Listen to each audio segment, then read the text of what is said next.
This is Abnormal Entertainment.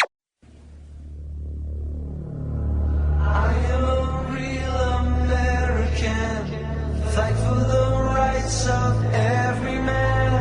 I am a real American, fight for what's right, fight for your life.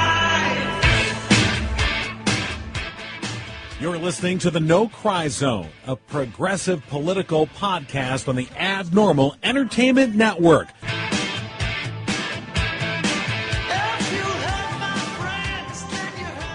Welcome to the No Cry Zone. I'm John Erking with Rob Vidro. David Hayes is in transit as we speak. He's running from the law, I'm sure. He is running from the law. We'll know when the sirens get close.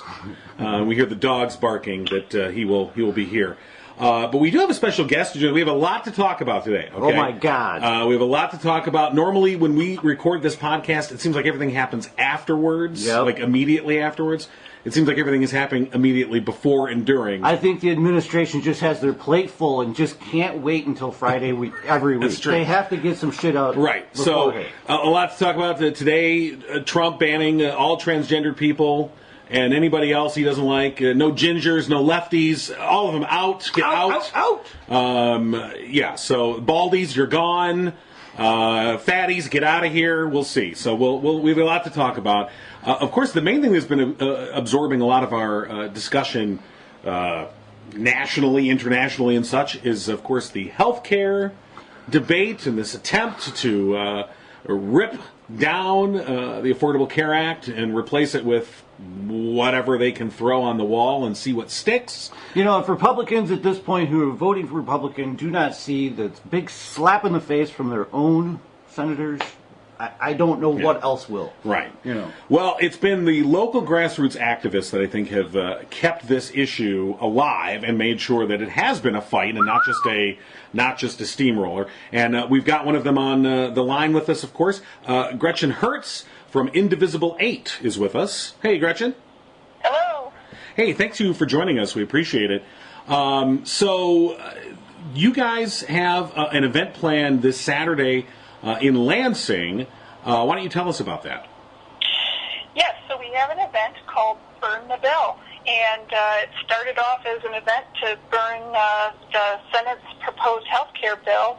By the time we have the rally, I'm not sure what version will be around, but we're going to start at the Capitol and have some speakers there and people telling their healthcare stories, and then we're going to go across the street to a church where we're going to have a little barrel to burn the bill like it's garbage, and have people explain, why they want, put in a page and explain why they are upset about the bill. Whether it's a family member that has a pre-existing condition, or they're concerned about drug cost increasing, worried about being out of it, not having insurance at all. So people are really upset and worried, and we're going to have this forum for them to be able to kind of express themselves and try to send a message to the Senate and the House, because we're in Mike Bishop's district, and he's not listening to us. People are very upset, and this proposal is quite unfavorable, and he's just not listening. Well, here's the interesting thing. When you say this proposal, we don't even know what proposal we're dealing with, because it's been whack-a-mole on this thing from the beginning. Every time it seems as if, okay, I think this is done, they come back. It's like this zombie process that won't go away, and they just this absolute obsession with destroying the Affordable Care Act, regardless of who is hurt, regardless of the economic consequences, and there's no rational rhyme or reason in this effort. I believe the Hayes man is here. All right, that means you got to get the bat cave open. Right, so Alfred? Okay. Yeah. All right. Yes, always making a grand entrance. So Gretchen, so this event, it's obviously symbolic in nature, in the sense of burning the bill. We don't even know what bill there is to actually burn, but nonetheless, just burn the entire process. But beyond symbolism, what is it that you think you can tell folks, that have just been, I think, almost sick with worry?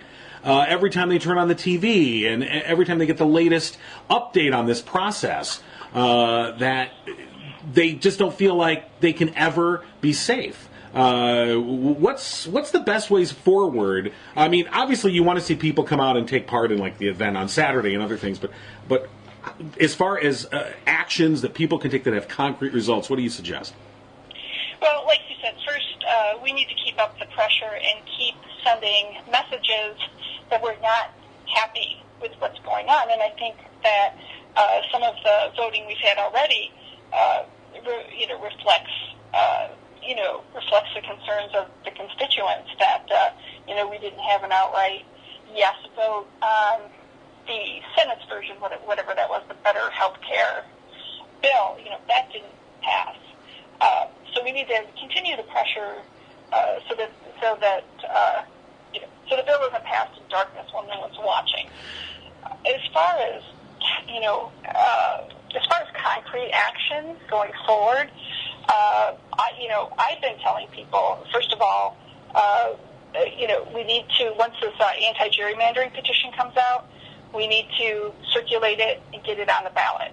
Because when we have gerrymandered districts, it makes it very difficult for people to be heard because the legislators feel like they're safe and that they don't have to listen to constituents. And that's been the big issue in the heart of this debate, as you were talking about how Congressman Bishop, in your mind, has been unresponsive to his constituents who've sort of overwhelmingly expressed their disapproval of this effort to destroy the Affordable Care Act.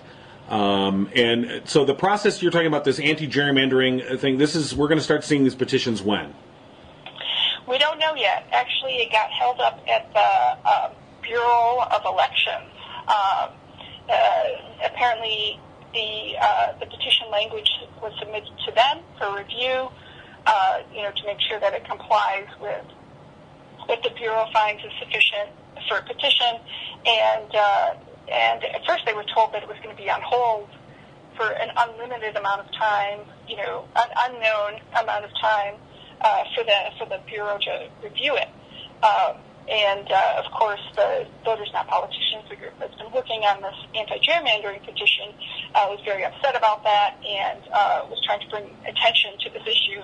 Now, apparently, the Board of Elections is now starting to work with them. But, yeah, the language is held up in this state bureaucracy. We don't know. Yeah, so Gretchen, Honky the Honker Man is here. I'm here. David Hayes raised his hand. He has a question. I have a question regarding the gerrymandering bill. So if the ballot, what do we just call those where you sign? Petition. If the petition puts it on the ballot, does that mean it gets around the referendum-proof stuff that the Michigan State Senate and Congress have? Oh, this is where they can put a financial rider on it and prevent it. Do you know what we're talking about? Oh, yeah, I don't know the specifics about that. Okay. Yeah, I'd give the side eye to any legislation coming through if it's they're going to try the referendum-proof thing. Well, I think you're seeing the opposition right away. Is they're always going to start with the easiest one. Okay, let's stop it over there, and then we'll stop it over here, right, and see how far it'll get. Well, I think we saw this with the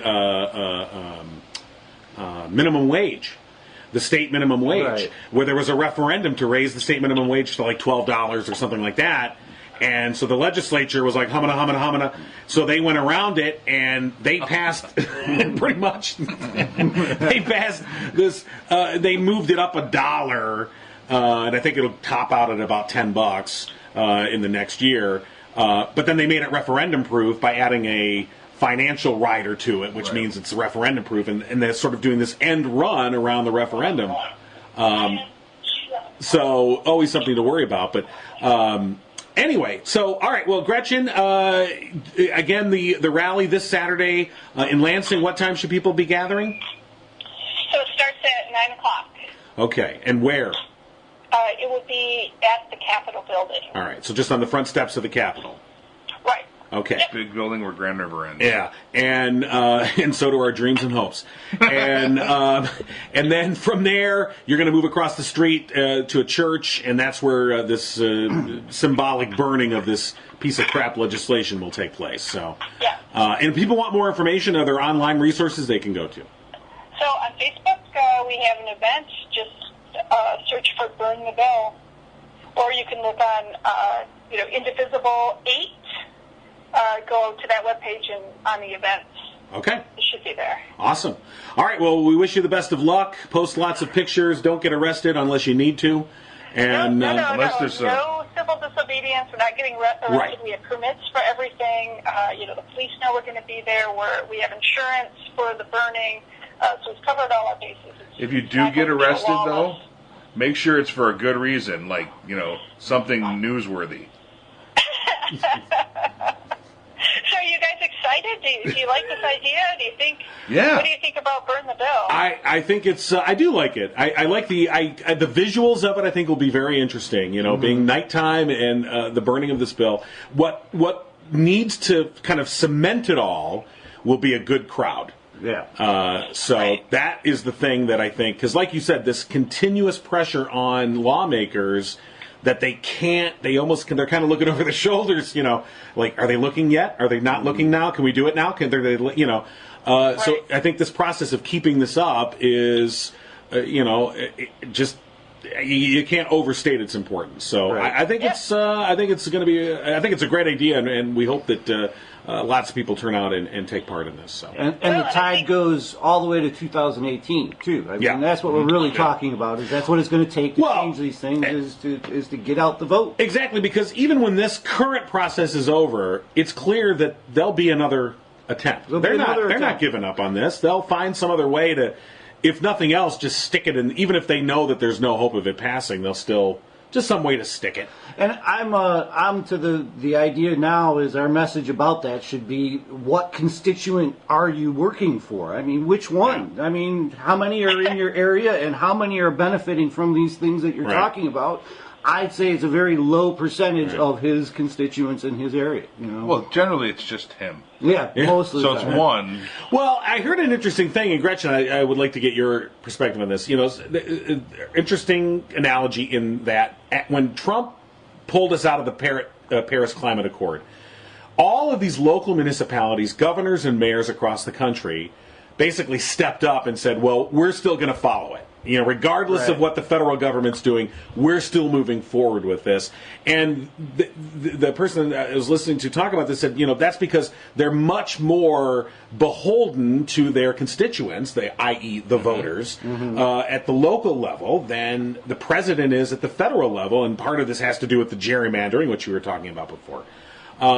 So I wonder if on health care, it's a different thing. I get that. But, you just wonder if we could start to see, again, this patch quilt or a patchwork of municipalities if governors and mayors, and it's going to be mostly mayors, not governors, because most governors are Republicans, but to step up and say, this city is committed to the Affordable Care Act. I mean, Right. do you think that that's something that would be feasible, helpful, workable? Well, apparently, Michigan Democrats are already working on this.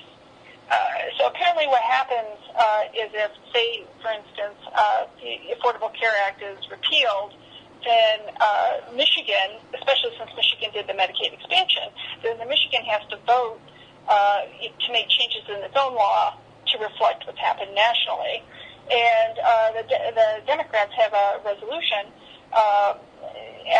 asking their Republican counterparts to sign on, saying that we're not going to vote for these changes, that we're going to save pre-existing conditions and keep kids on insurance until age 26. Now, this is not with any expectation that they'll actually sign on, but it is to put them on the record. Well, I mean, certainly it would be great great if the Republicans would agree and sign on. Do I think it's likely? Probably not. But even our own governor has said, look, this Medicaid expansion has saved us, all kinds of money. Right. It's been more affordable than having people go to emergency rooms for treatment, and then the state has to pick up those costs. Well, now you're talking facts and reason and logic, and there'll be none of that. But even the governor said that, and I think he's having some difficulty convincing everyone. Right. But he did come out and say this is saving our state money. All right, well, burn the bill. The rally, 9 o'clock, gathering on the front steps of the Capitol in Lansing. Peaceful, lawful, fire, and but there will be fire, but peacefully and lawfully, and people can find more online, Indivisible 8, or on Facebook as well. So, we're trying to round up some speakers, but if not, we'll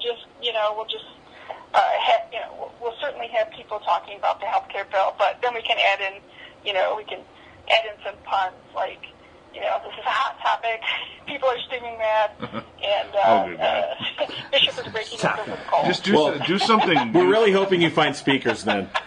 Do something useful with this bill and make some s'mores. Yeah, there you go. Okay. All right. Gretchen Hertz, hey, thank you so much. No problem. All right, bye-bye. Bye. All right.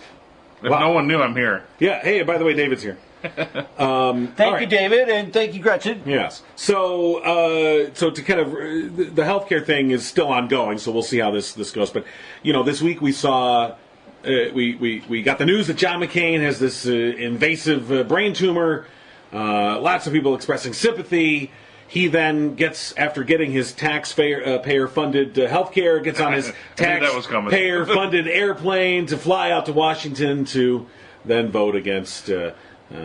He voted to allow this process to move forward, and he could have been the key. And then, after he voted this process move forward, then he complained about the bill. Yeah. And then, but there's even another and There's more. There's more. Okay, so he comes to Washington, he votes to allow the process to proceed. Right. And then, like you said, then gives a speech saying, hey, we've not been bipartisan. We've got to be bipartisan. I'm like, yeah, which party has not been? Okay, whatever. And he says, I'm not going to vote for this bill in its current form. Hours later, then votes for the bill, essentially in its current form. Although, in that vote, which was turned down by the Senate, that was, so right after, so while you have Trump in Youngstown, Ohio, on his victory tour, that's mine, but that's all right. So, David's lipping my water there. And is on his victory tour, yes, we've got this big victory. And in the Senate, this is last night, I believe, the first vote goes, and it's a defeat. Right. Vastly limiting their options on this bill. Because the definition of win is not in debate in Trump land. It's just anything. Oh, yeah. It's like, whatever happens, we won. Yeah. Oh, absolutely. Hey, you just lost your leg to diabetes. Yeah. I got another one. Win. Okay, Trump. Yeah. It is something to behold. I will tell you that. So this story continues. We'll see what goes. Interestingly enough, Susan Collins and Lisa Murkowski, the two female Republican senators who voted no and forced Mike Pence to come in and cast his vote. And it's interesting because of course they're getting a lot of heat from Trumpers for allowing this. But as they both have said, their two states, more than any other, especially Alaska, their constituents stand to lose quite a lot if the Affordable Care Act is destroyed, and the Republican alternatives don't even come close. There was actually special Murkowski Alaskan things in there to try and get her vote. Right, they were trying to do that. Right. And then, of course, Susan Collins got caught on the hot mic talking with Senator Rhodes from Rhode Island, in which she basically said, she was talking about the Trump budget, and how wherever there was a grant, they just crossed it out, and wherever there was a grant funding, they just put a line through it, with making no effort to go, what is this funding and what does it mean to zero this out? Right. Making absolutely zero. And she was like just saying, he worries me. And Senator, the guy from Rhode Island, he basically said, yeah, I guess crazy. And they got caught on this hot mic, but like these are 2 U.S. senators, one from I think one Democrat, one a Republican, and we have bipartisan agreement. This guy's a fucking loon. Yeah, and his process is absolutely just inconsistent with any kind of straight out of the reason. dictator playbook. I mean, you take all the money from everywhere and you put it into the military and you demand the military's loyalty, and then you get to rule the roost. That's what happened with the Boy Scouts. Yeah, that's he just saw a bunch of uniforms. Yeah. It was like, they got to be the military. So we got to talk about that. You guys think that was like Hitler Youth shit? I mean, I was literally scared at that point because what the hell? That's our president. Here, check this out. As an attendee at one of these things. Talking about the Jamboree. The Jamboree. You've been to the big one? Yeah. Oh man, sweet. 89. George Bush V1. All right. And so to allay the anti-Trump Wilstonskins, the Boy Scouts have a long-standing policy that the President of the United States, whoever it is, Abraham Lincoln, Donald Trump, Warren Harding, is the honorary president of the Boy Scouts of America. Doesn't matter who it is, and everyone is invited to speak at the National Jamboree. Obama sent in a video. He was busy doing really important things, like killing Osama bin Laden, right around that time. Trump is busy tweeting about Jeff Sessions, so he had time to show. And Trump, when you're there, we saw just the speech, but there's a stage show. There's bands playing. There's all kinds of things. It's a very fun atmosphere, and it's a very inclusive and rallying type thing. Very patriotic, I would say. It's quite patriotic. Okay. Lee Greenwood played when I was there. Yeah. 89, yeah. And so did the Jets. Ooh. Oh. And Steven Spielberg had at the time, was the world's largest outdoor laser light show he designed. For the Jets? For the Jamboree. Oh, okay. No. The Jets opened for the laser light show, actually. This is like the Super Bowl of Boy Scouts. I mean, this is the big deal. Actually, the president opened. I was going to say. The president opened for the laser light show. Jets, yes! It was like Jets, Greenwood, President, Spielberg. Which is how it should go. Right. All right. So George V1. George he spoke there. He did nothing like we heard Trump say. Yeah. Nothing. V1 and V2 were both Boy Scouts. Mm-hmm. As was Obama. Was Boy Scout. He was in person. Yeah, he was in person. It was really cool because the helicopter. What's it called? The Air Force what? A Marine One. Marine One landed, and Bush got out, and then a bunch of guys surrounded him. Really cool. We're like, oh, what's going on? What's going on? And then another Marine One landed with the real Bush. Yeah. So they had a decoy cut. It was cool. Yeah. So, all right. So he spoke, and as you're sitting there in this crowd, you're wrapped up in it. You're just, it's about scouting. It's about all these things. So whoever's talking, you're going to just get behind them because it's trust. It's a very trusting audience. Yeah. You trust that whatever's coming out of the mouth of the dude up there is something that's valid. At least not lying to you. Right. And these are, between 9 and 17-year-olds. Right. Well, but look, I would say generally, and not overwhelmingly, but generally, it's a conservative crowd. I think people that are in Boy Scouts are generally going to be more conservative than they're going to be more liberal. That's not to say there aren't liberals are in Boy Scouts, but so they were predisposed to be open to this message. Sort of. And I don't blame the kids. By the way, I don't blame the Scouts in the least. Exactly what you're saying in terms of they're at this fun event and this whole thing's going on. They're going to be led. So they're booing and stuff. They're totally led. I for not 1 second do I blame the Scouts. They just came to a jamboree and this schmuck started speaking. They got played by a reality TV Exactly. What, obviously the number one person in the crosshairs here has to be. Let me rephrase that. Okay. Sarah Palin's sitting in for John today. The number one person to take blame on this is Trump, obviously, for his remarks, which were wholly inappropriate. First of all, turning it into a political rally. Wrong. This is not to be political. Okay. Secondly, to invite antagonism against a former president or any public figure, frankly, any or person. anybody Yeah. is just beyond the pale. And then when you really, because the first headlines came out about them booing booing Clinton and Obama and all the rest, and you go, oh, this is horrible. But then you read the whole thing and you watch the video and you see what he starts talking about. And the stuff that he is talking about with this crowd, and you're like, what? It's like over their heads. A lot of a lot of them are sitting there going, what is he talking about? Right. He's talking about this investment banker that he used to know years ago, and he owned this yacht, and then he fell on hard times, and he ran into him later at a cocktail party. And these scouts are just going, what the fuck is he talking about? 50% of those scouts right there are going, man, I'm on dish duty tonight, just pissed. And the other 50% are like, man, I don't have dishes tonight. That's awesome. So that's all that's going through their minds as this stuff is being said. And you're just like, this guy is. So to go back to what you originally said, it was a sea of uniforms. He just loses it, and he's. Look at all the medals and patches. I heard some guy call him a crackhead for a crowd. I thought that was perfect. That's like his thing. We called that during the campaign, though. Yeah. When he got all wrapped up in his rallies and like, throw him out. Don't hurt him much. Throw him out. Right. You know. But the Boy Scout he goes response into this senile grandpa thing. When he gets in front of a crowd, he just goes back to these are the glory years. And back in '06, I was an investment banker. And this is the guy with the button, blows up John the and I world. have a slight disagreement on the BSA response. All right, so the Boy Scouts of America did respond the following day. There was quite an outroar. There still is outpouring of indignation and criticism. And the Boy Scouts put out a statement the following day that said, hey, we're not a political organization.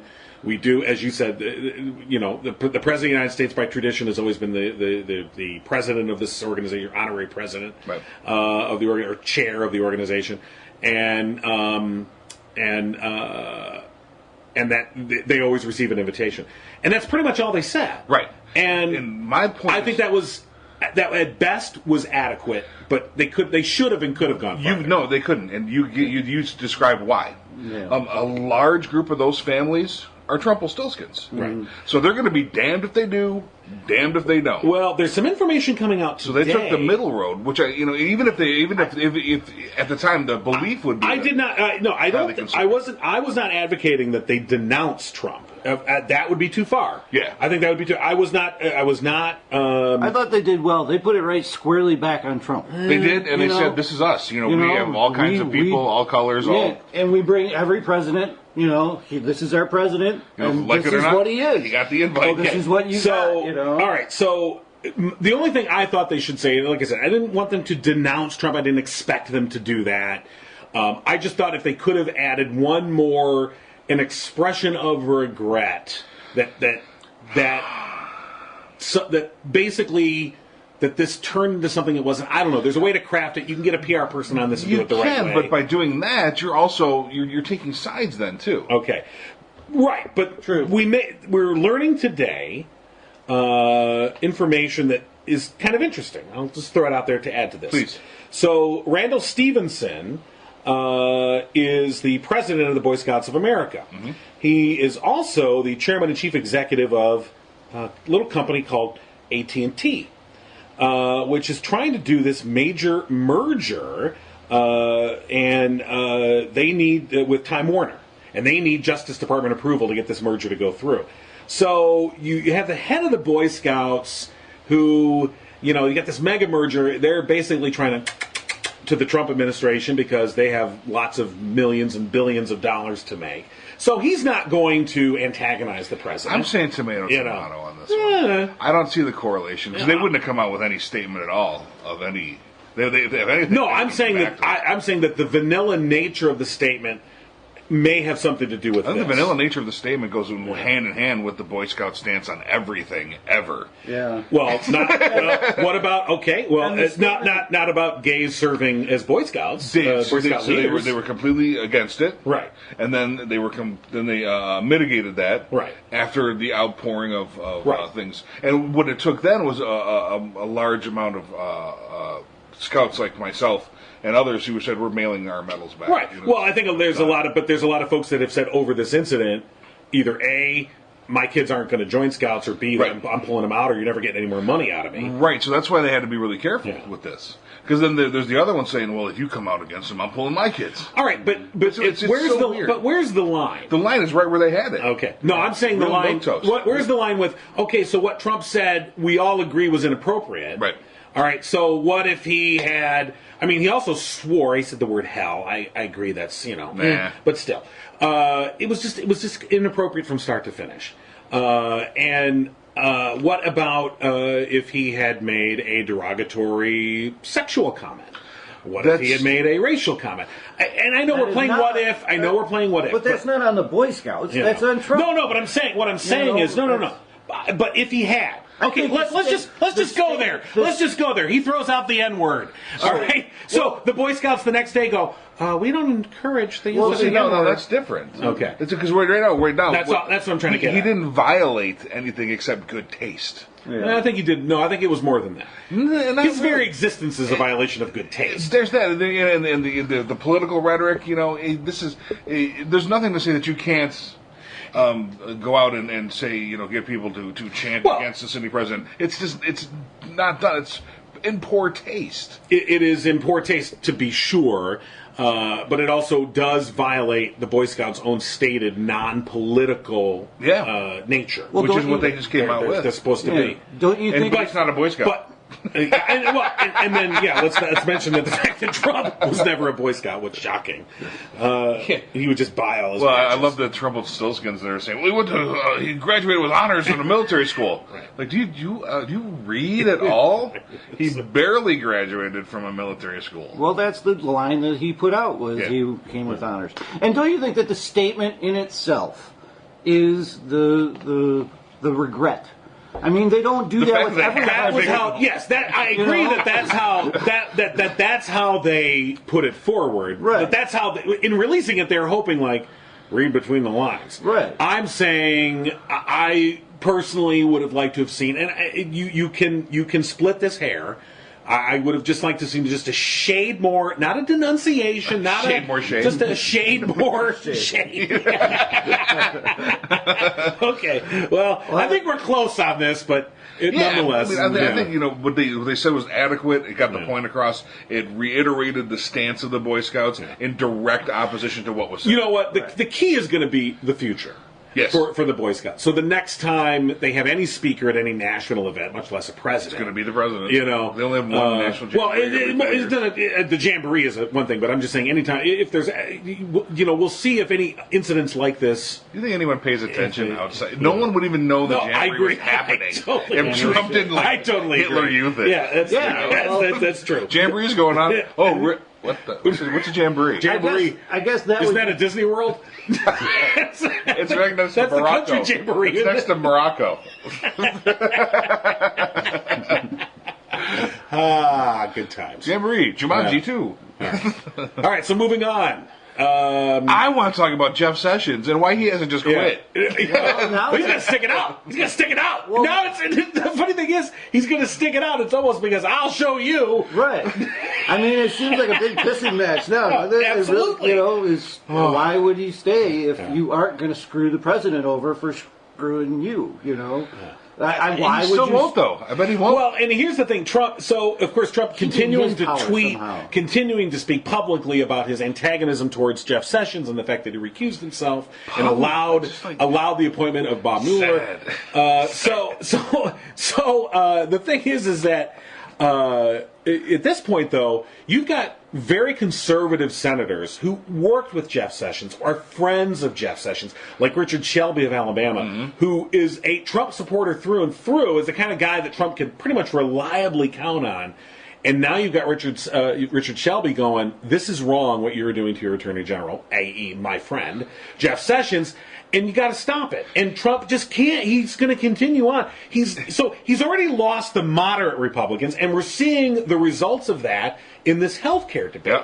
Yeah. The moderate Republicans are like, you're a fucking loon. You're a disaster for me personally or politically. Get away from me. So he's kind of lost them, and we've seen that play out.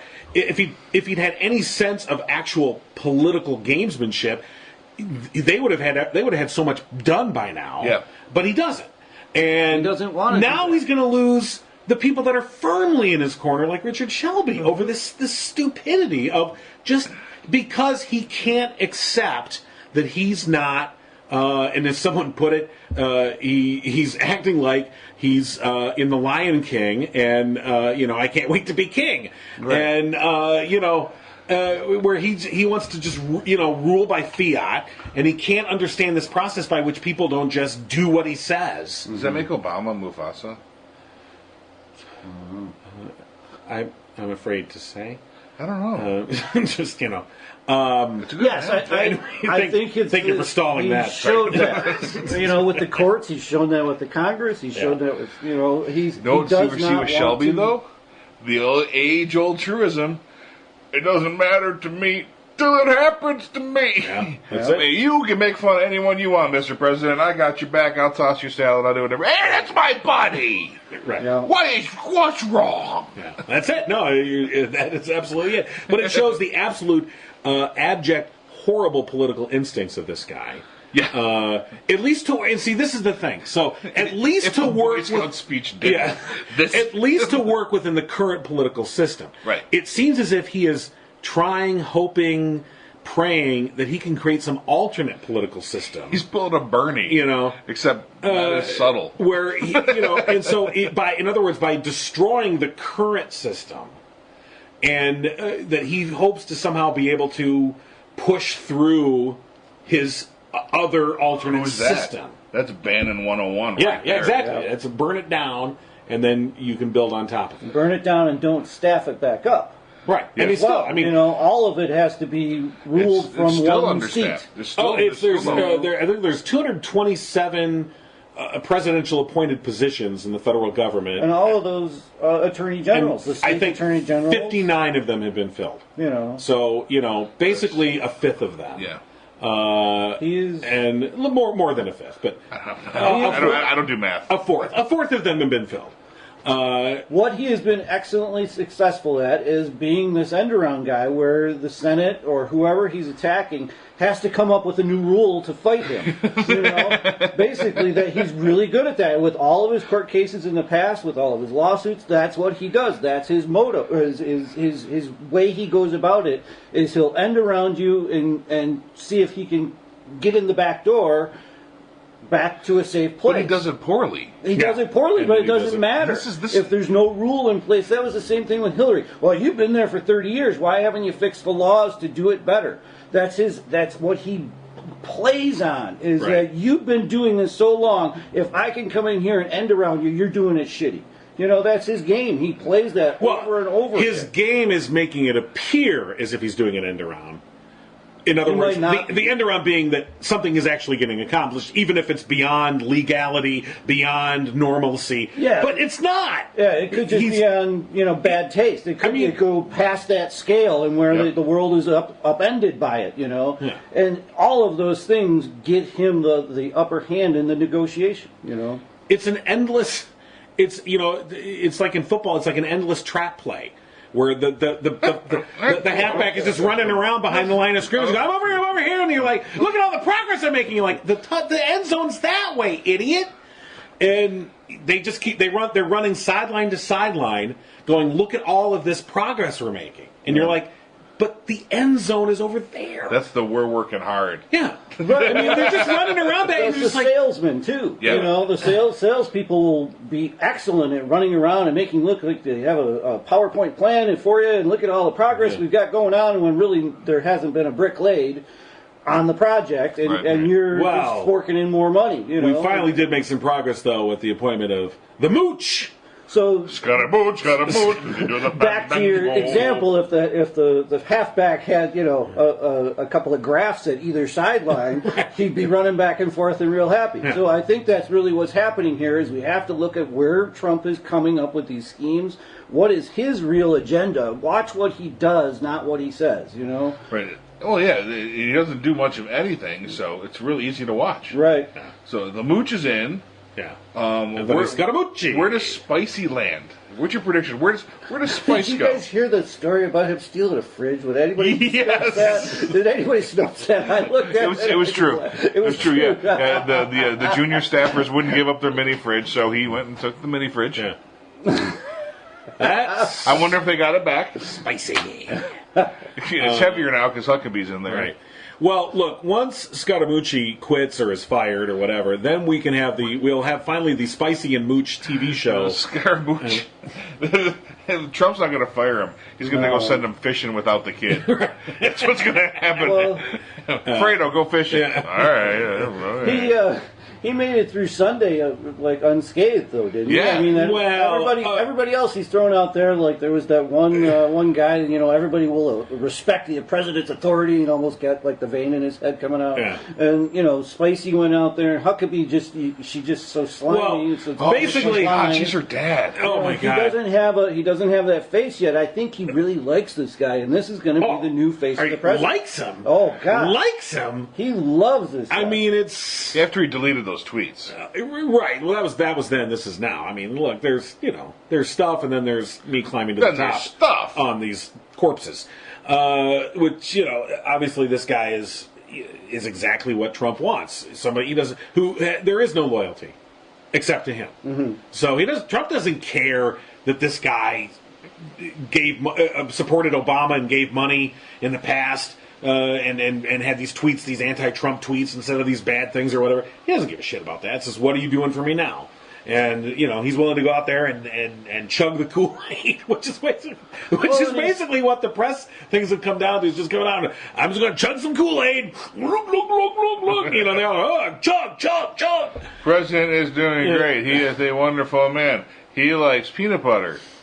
Well, he's surgical with his words too. Yeah. He slides out of question, and he's calm and collected. He's much smoother than Spicer, no doubt. Kind of a little bit more mafioso. Like when he gets backed into a corner, he's coming out fighting versus Spicy and Huckabee kind of just slinking away, looking down at the podium. This guy's eyes straight at you. He's going to lie right to your face. Right, and it shows. Yeah. And people know. Well, yeah. Just straight up. I think he almost does with a wink. Yeah. I mean, he's like... Yeah. Right. So, I was thinking. It's just... So, this is our latest shill. Yeah. Which is perfectly matched with the administration. It is. It's an improvement over Spicy, though. As much fun as he was just an idiot. And Huckabee, God... She was so slimy. She has a way that it's not rolling her eyes; it's like rolling her face. Yes. Yeah, and you just when your teenager does it, you're like, oh, I could smack you. Yeah. When Huckabee does it, like I could drive my car into the White House right now. That's right. It is. They're quit rolling your face at us. So. What else? Oh, we've mentioned this at the top, and we can talk a little bit more about it. Of course, today.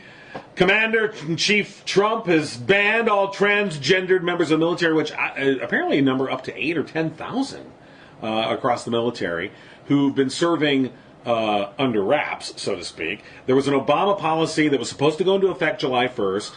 Mattis asked that it be delayed. He then set up study groups, supposedly, this was July 1st. Today's the 27th.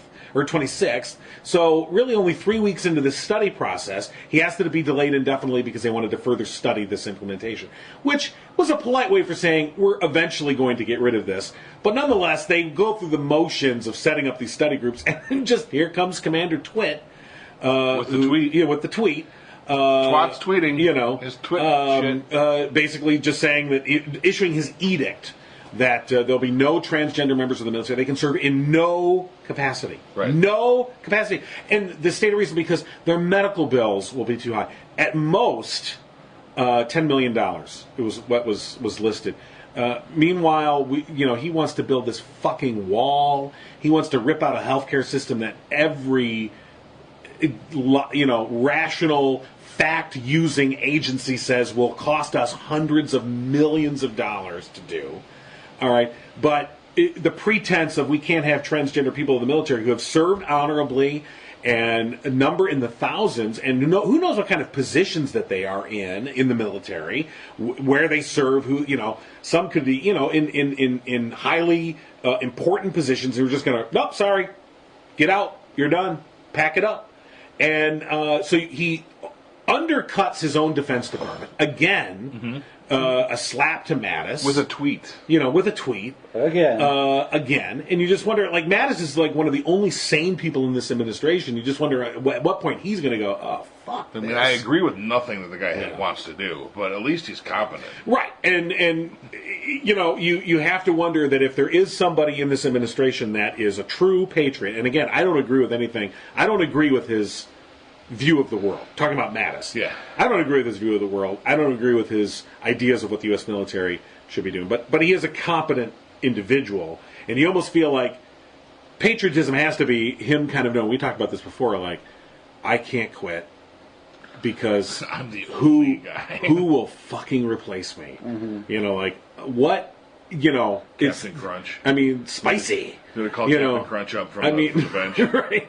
He's in the military. He's got a uniform. He's got to, like, suck it up, and it's almost like I have to endure this shit because his true allegiance is to, well, hopefully you'd say the American people and the Constitution, but I would say his true allegiance is to the members of the military who he served with. He actually served with and knows and is still one or was one. Right. But this whole absolutely just completely infuriating edict on his part to just marginalize an entire population of people this is who we are now. That's who he is now. Yeah, but he is us to the rest of the world. And for the most part, yeah. That's unfortunate. And people think when you think military that they're in the barracks and that they're, out on the field or, that they're going to be interacting with the other troops. But we have drone pilots now that work independently. We have software people. We have, cyber command now. All of these people could be working analysts, remotely. Yeah. They might not even see another freaking human. They could be a spotter in Timbuktu somewhere. The thing is that and today, transgender, tomorrow it will be gay members of the military. That'll be next. Yeah. Don't think that they're somehow untouchable because that policy's already been implemented. As he's shown, if Obama rolled it out, he's willing to roll it back in. Look, if Obama had ruled that transgender members of the military couldn't perform, Trump would come out and say, we're having a transgendered battalion. Those positions are hugely vetted. They go through all of these psychological tests, and they're placed in those positions because their mentality makes it so. They don't put people out there that are going to go freak out. So it might just be that we don't understand a transgender's mind or temperament or things of that nature because we're not one, and that is the best person for that job. Why would we take the best person for a job out of our military if you're trying to protect our nation? I have a plan. We get Obama to come out and say, yeah, I think that like all the gays should be kicked out of everything. And then Trump will hear it and go, what? Obama wants that? We're doing the opposite. Right, exactly. We're bringing all the gays in. I mean, this is the literal simplistic nature of this dumb fuck. It's the same thing as crossing out everything that says Grant. It absolutely is. And Grant means free money for somebody who ain't earned it. Grant. Unless it's his buddies. Right. Oh, wait. Yeah. So, where is this all heading? What the? Down at the shitter. Yeah. Well, it's resignation. Definitely going to show who our patriots are. Our true patriots. And I do see some turning in some moderate Republicans, as with the health care. Susan Collins also called our president absolutely batshit crazy as well. Right. So that is going around. That's what they're saying off mic. And on mic, they're coming out with things against their own party. So, I mean, these are positive moves in our direction. What I don't see coming from the Democrats is a welcoming, mantle of these are our ideas. Today, the better deal was pretty. He was talking about the Susan Collins stuff and the healthcare bill, and he was beginning the process of the open arming. Yes. Like, oh well, there's room over here for all of you disaffected youth. I think largely I think the Boy Scout thing is going to blow over because no one cares about the Boy Scouts. You just go, I mean, wow, Trump did something outrageous? I'm shocked. Again, look at that. Wow, I can't believe it. Yeah, these will all be like, I should stop saying Hitler-esque. I mean, it really is more Putin-esque is what he's doing. Mm-hmm. But I get these images because that's what I learned in history was, of the time in France before Hitler came. There was, I'm sure all the papers were up in arms and there were all kinds of stories these will all be little footnotes after the fact if our patriots don't come forward and stop this man and stop this agenda because it is not anything good. It is only to make the Trump and the Trump family more powerful. That is this agenda. Yeah. Period. More rich and more powerful. So we didn't talk about the kids. Yeah. Trump Kushner just straight up lied. Straight up lied. Which is what Manafort, you expected him. Straight up lied.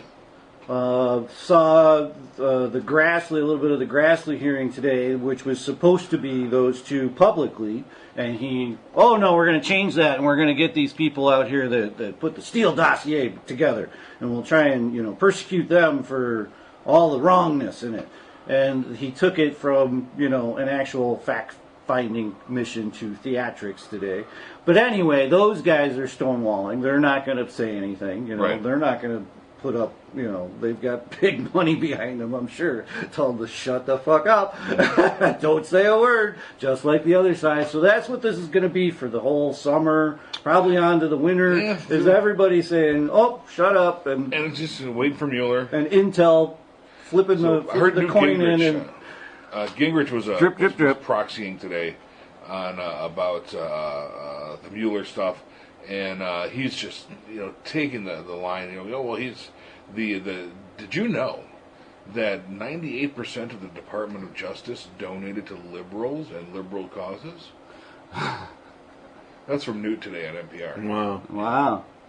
Yeah. Yeah, so he's discrediting the intelligence again. So he's trying to. Who is his? The judiciary and the intelligence are obviously his enemies. I mean, you would have to think that would be the final stopgap against a full-on coup. Would be the intelligence and our laws.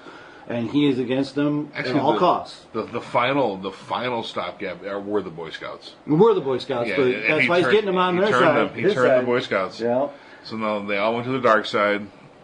Feel the anger coursing through you, Boy Scouts. Yeah. Tie those knots with vengeance. That'll be next year. What, 4 years? Every 4 years. Yeah, every 4 years. So, but as far as this transgender ban goes. I don't think it can stand. I mean, we can't let it stand. What if we just decide not to say? Well, didn't we just have a state now that allowed a third gender on their driver's license? Oh yeah. That goes back to the public is really, it's got to be the public tide. I think of like Colorado, the recreational marijuana. That was public tide. That was, hey, we can come and give you money and you get our stuff through.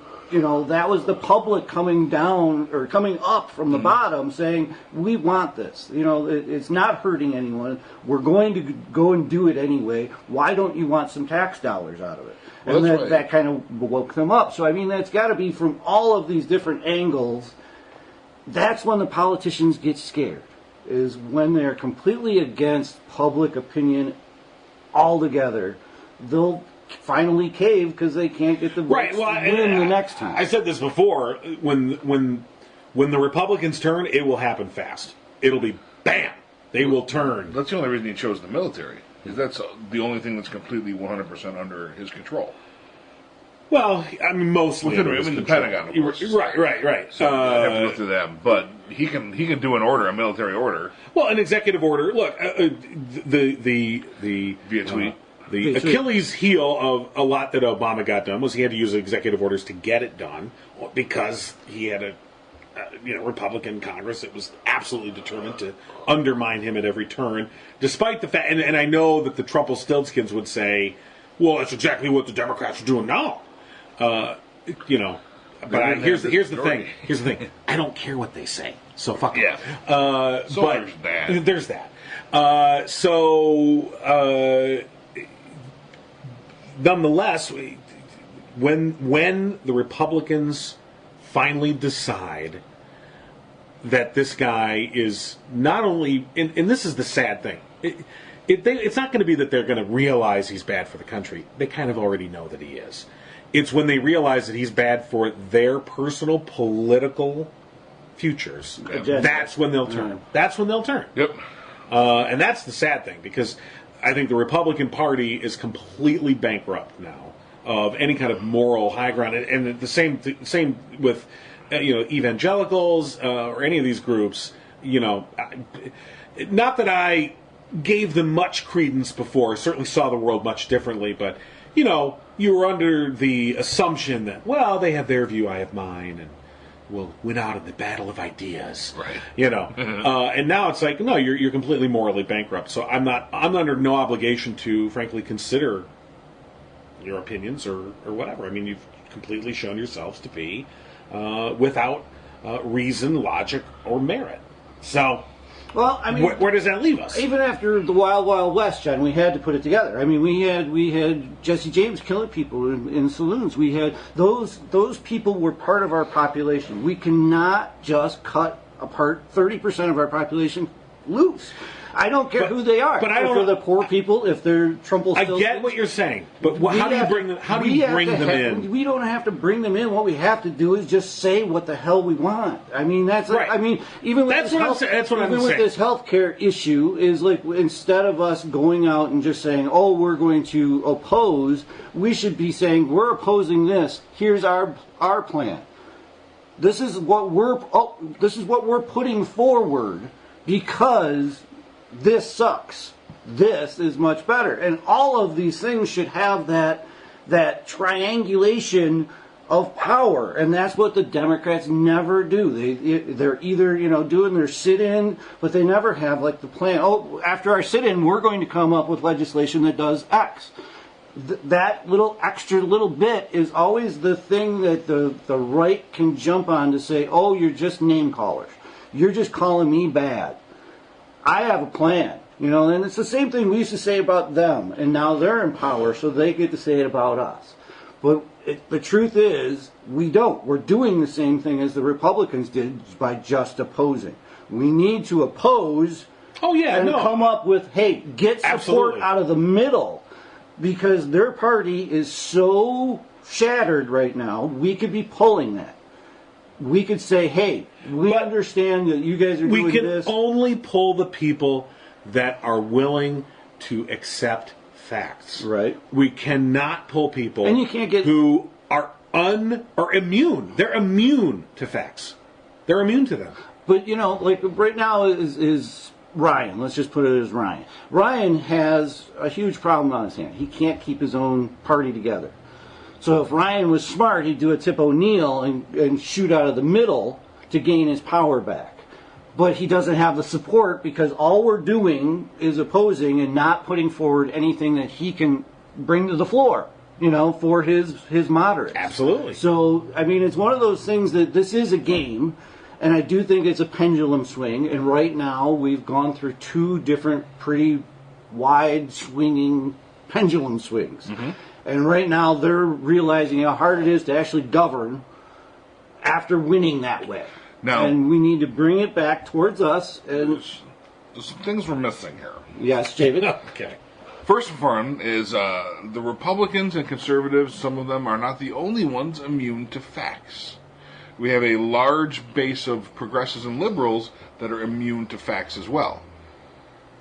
For instance, well, we'll just make it single payer right now. We can do it. And that's going to be it. And you can't tell me otherwise. We'll legislate what? No, what? You're not left enough for me? I'll burn it all down. We've got that. Right. They're pretty big.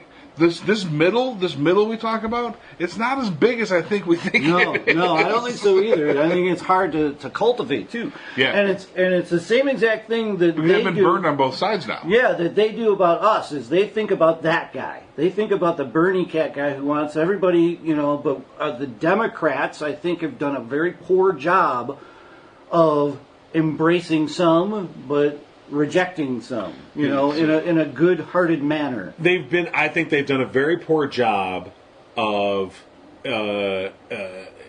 elucidating a unified strategy of what they are for. We cannot just be the party that's against Trump. And they've done a very poor job of coming together as a party to say these are our universal values, our universal policies. These are the things that we want to achieve. These are the things we believe, and we need to push them together. Yeah, it's not that they have not put out a list of policies. They have ad nauseum, and it's not that they haven't put out a list of values. They have. The problem is the unification part. Right. And so what I'm saying is that when people are like refusing to ascribe to values, shared values, then they're not part of the group. So I'm just, at a certain point you say, we would love to have you. I'd love to have you over. You know what? I'm going to revive an analogy that we have not talked about in many, many episodes. I'm going to revive the toilet analogy. Okay? All right? As a Democratic Party, yes. All right, we would love to have you stay with us, okay? But whenever we invite you into our home, you take a huge turd in the toilet and you don't flush. Never flush. You refuse to flush. And you don't turn the fan on. And you don't turn the fan on. And and consistently, we at the first couple of times we're like, oh, we flush and we spray and we go, okay, whatever. On the fifth or sixth time, we go, you know what? I'm done inviting you to this place because you won't flush your damn turds. Yeah, and quit eating poutine. So the point being, if we can try to bring them in, I'm just saying I'm not willing to compromise values. Okay? And so for the Bernie bros out there who want to, I'm sorry, I've seen it, heard it. This large contingent of these Bernie supporters who are absolutely misogynistic, frankly. They're very hostile to women, okay? And I'm sorry, that's not a value that can make you a progressive or a Democrat. If you're unwilling to get rid of that, ameliorate it, or learn about it, sorry, nope. Maybe we need some food for thought, i.e., yeah, are there enough people with the same set of values? Yeah. I don't know. I mean, it certainly doesn't seem that way, though. It doesn't. Right. When we see things all the time of just how awful human beings are to one another, just in general. But that is also what gains the ratings. That's what it does. But, there's like all kinds of people that are doing wonderful things. Not the media. I'm just talking like walking through your daily life. You see something, he cuts someone else off in traffic and flips them off. Okay. We see it. We see a disregard for others. But I'm saying that's where coalitions come in. And a coalition is we're different groups that have a common trajectory goal. We have a common goal. We're different groups. We have different agendas, but we have a common goal. Our goal is this. Get rid of Trump. Get rid of Trump. Absolutely. So for the people that are the hardcore Bernie supporters, for instance, and I don't want to pick on them only because there's a lot the hardcore Green Party people. Believe me, Jill Stein, she's nuts. Fucking she's despicable. She is a despicable. Really, if you want to say somebody lost the election, you can also put it on those people. I would pin it more on Jill Stein than I would Bernie, frankly. Yeah. And look, they were voting for nothing. And look, the information that we've learned since about Jill Stein and her ties to Putin, she's a big part of this Russia thing. Right. A bigger part than people want to really talk about. Okay, she's despicable. She is a despicable human being, and I just think anyone that votes Green from now on, okay, well, there's your leader. Go for it. But the thing is that whether you're a Green Party supporter, whether you're a Bernie supporter, you have to look at Trump and go, this guy absolutely is antithetical to what I stand for. So who can win? How can we have to put together a coalition that can win. So, what candidate can actually win? Not what vote can I cast to make myself feel good? and I can be ideologically pure. I'm ideologically pure. There is no ideological pureness. If you're ideologically pure, there's something wrong with you. You're not human.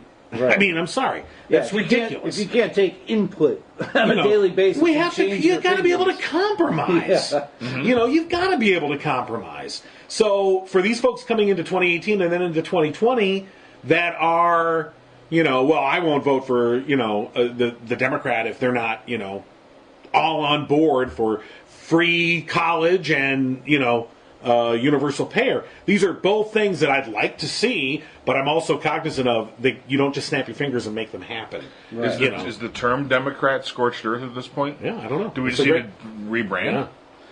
Yeah. This is where you're right. In the big arc of history, are we seeing a shift? We've seen this throughout the U.S. history, where the political alliances shift, parties come into, the Democrats.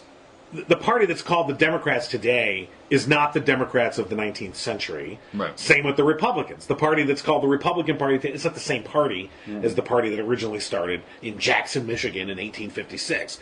Different party. They have the same name, but the makeup of each of these parties and what they're for has completely changed. And some parties have come and gone. The Know-Nothings. The Progressive Party there, literally the Progressive Party, which got a lot done. The Whigs, the Federalist Party, one of the first parties in American history. They've come and they've gone, and you're right. I think the Republicans are on a fast track to oblivion at this point if they keep this shit up. But are the Democrats too? I think a realignment of political. There's been people believe a ton of shit. They see something that, especially now in this day and age, people see some shit and they're just like, "Oh, that's got to be true." Mm-hmm. There's no we talk about ad nauseum around here. There's no personal responsibility with information. Right. So the term Republican and the term Democrats, in my opinion, are scorched earth. Yeah. Dems do this and Dems do that, and Dems are libtards and Dems are insane because of this. And we say the same thing about the Republicans. Exactly. So the Federalists can make a big comeback. Well, it was somebody that was coming up with I think it was a Republican was coming up with a centrist party. I can't remember, the American Value Party or something like that. And you see it coming around. And it all depends on who they get backing. I don't want to go to a bad point, but the election is handled, let's just put it in such a way that it keeps those two parties in power. Right. So those parties have created this mess in order to make it harder for a third party to come in and take that power back. I don't even think it's on purpose. It's just a matter of just bureaucracy grows. Right. And it grew with these two names. Yeah. In general. Right. Right along with this discussion, but it's going to go a little off track. Have you been watching? There's a series on Netflix called Black Mirror. No. Have you seen this? It's a British series, and it's somewhat of a Twilight Zone type show. They're hour-long things, and it's great show. Each episode is a different story, and they're always set in the near future, and they're very dark. And there was I just watched one the other night, and it really kind of bears to mind what we're talking about here. This fracturing of our polity was called the Waldo moment, and it basically the premise of it was a failed comedian who voices a popular cartoon bear named Waldo finds himself mixing in politics when TV executives want Waldo to run for office. And the show is really good. He's just this comedian, and he does this cartoon character, and he's basically. Vile and farts and does a lot of dick jokes, and whenever he engages with a politician, it doesn't talk about any policies or whatever. And of course, this middle. So this is going over to how this shrinking middle and how it's kind of being sliced and diced on both sides. And in this episode, the middle kind of grapples onto him because they've kind of lost faith in the traditional politicians, and so here's this guy, this image, this cartoon that is lampooning them all. So they join, and then you see behind the scenes, a spoiler alert, so if you're big into Black Mirror and you haven't seen the Waldo moment, spoiler, basically they meet this man from the agency, who you think is an ad agency, but no, it's the Central Intelligence Agency, who very much go, we like this Waldo character. We feel that he can be very helpful. And because we feel that he will attract the middle, but not alienate or he'll attract these fringe elements, but not alienate the middle. And that, and so by the end of the episode, it kind of flashes forward to a little bit more in the future, and basically Waldo is the government, if you will, and basically like a one-party state that has taken over under this guise. So the only reason I bring this up is it's a cool show. You should watch it. But also just because I feel like we are so susceptible to that kind of a message right now, the anti-message. I don't have a message, just anti-everything. It's all fucked. Well, that's Trump. And that's exactly where we're at now. Mm-hmm. See, the thing is that you're right. In one sense, that's it. But he has a message. It's the one that worries me is this message of don't believe any of them, except me. Except me, which is Trump. You're right, but he's so clumsy at it. I guess what worries me is the Trump that is smart in the future. Future it's not Trump. Right? Absolutely. It's not Trump. A Trump board. God. I mean, a side Trump. Yes. Trump. As much as we all scream, a competent Trump. Not making all this the new normal. It is. I mean, these are the new rules of the game now, and there will be a much worse one that isn't a stupid buffoon that comes along and it is not ham-handed at every last little deal that he's trying to make. You can smell what he's cooking. And will completely take over this country. I mean, I literally believe that. That's why Pence worries me more. Well, in a sense, Pence is a much more competent version of the same thing. See, I don't think any of those guys are running the game. He's a different kind of monster. He's a monster that wants some very specific things. The rest of it he could give a crap about.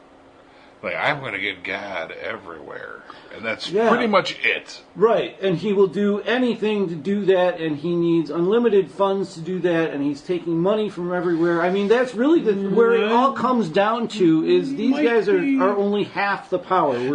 We're seeing half the power of what's going on. Right. Let me add on to what I said about him. I don't think Pence himself is a very smart guy. I don't think he is. I think you're right. Underneath, there's not a lot going on under there. But he is smart enough to be palatable.